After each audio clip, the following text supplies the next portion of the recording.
দেখুন চাউমিনটা এবার ফুটতে শুরু করে দিয়েছে। আপনাদেরকে একবার ভালো করে দেখিয়ে দিই চাউমিনটা।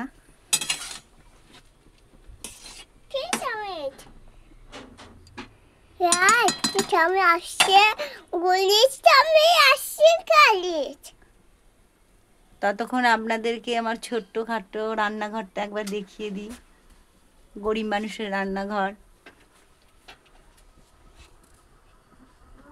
এবার চাউমিনটা আমাদের ঢেলে নিতে হবে।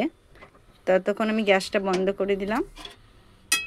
চাউমিনটা এবার আমরা ঢেলে নেব।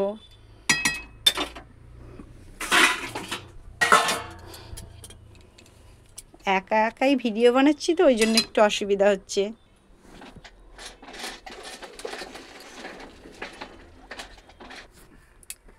এবার কড়াই আমরা তেল দিয়ে দেব। আমি এটাই বেশি তেল দেব না, অল্প তেল দেব।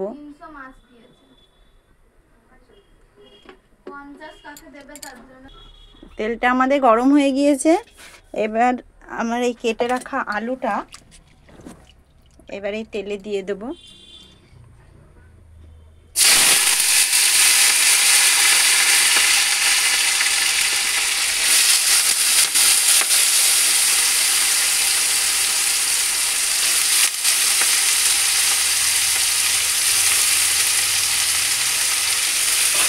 আগেই বলেছি এটা বাচ্চাদের খাবার, তার জন্য আমি কোনো রকম মশলা ব্যবহার করব না।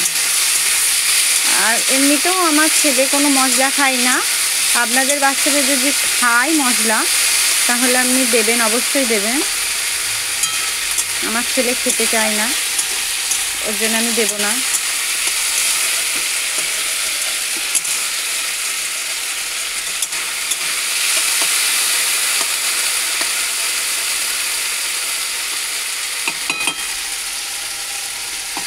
আমি মাঝে মাঝে এরকম করে আমার ছেলেকে করে দিই চাউমিন। এবার এতে আমরা কেটে রাখা পেঁয়াজটা দিয়ে দেবো।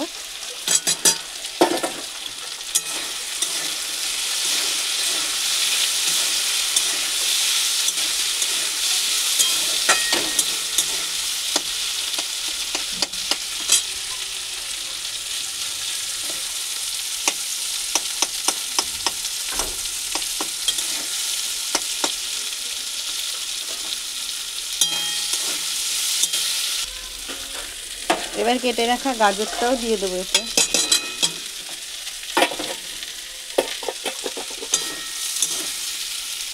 পাঁচ মিনিট মতো ভেজে নেবো।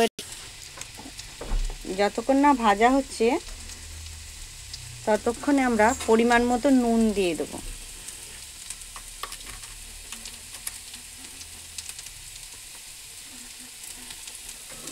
এবার নাড়াচাড়া করব। চাউমিনটা দিয়ে দেবো।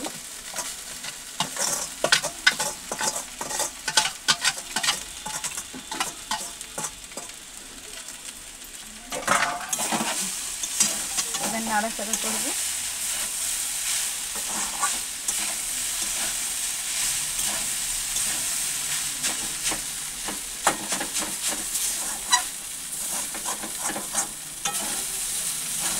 চটপট আপনাদের চাউমিন রেসিপি বাচ্চাদের জন্য। আর এটা খেলে আপনাদের বাচ্চাদের কোনো পেট খারাপও হবে না, কারণ আমরা এতে আপনারা দেখছেনই কোনো মশলা দিইনি আমরা এতে, শুধু নুন আর সবজি। এখানে আপনারা আরও কিছু সবজি দিতে পারেন, কিন্তু আমার কাছে কিছু সবজি ছিল না আজকে। দেখুন আমাদের এবার চাউমিন হয়ে গেছে। এবার আমরা নামিয়ে নেব।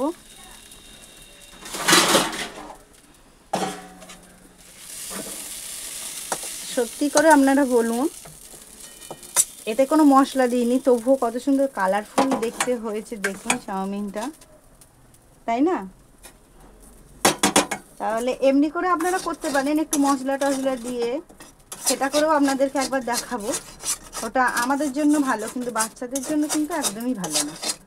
বাচ্চাদের শরীর খারাপ করে। আপনাদের বাচ্চারা যদি খায় মশলা দিয়ে আপনারা করে দিতে পারে,